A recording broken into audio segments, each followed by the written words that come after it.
Winter break has ended and we're back to work, which means it's time to do my January bulletin board. Staying with a winter theme, I decided to use blue butcher paper and then also a light turquoise blue for the border.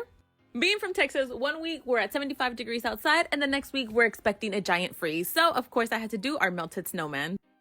Our focus in math this week is being able to describe the shape attributes, so we focused on that before starting the actual craft. I then gathered all the materials I would need, construction paper and hole punches in 2 different sizes.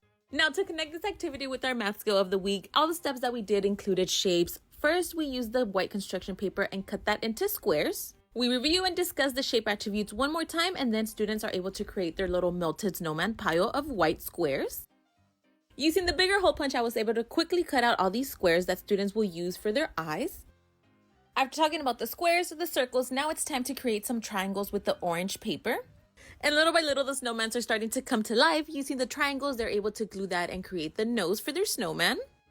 But now it's time to bring in the rectangles. So using the brown construction paper, I cut that into strips and then into smaller strips to create small rectangles.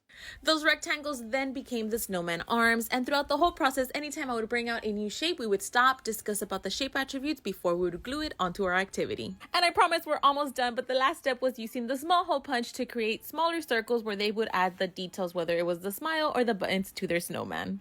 Then my favorite part is to trim all the paper and cut around their melted snowman so they can all look like a little puddle. And finally, the last thing left to do is add all the student work to the bulletin board. And here you have it, a Texas winter with our melted snowman.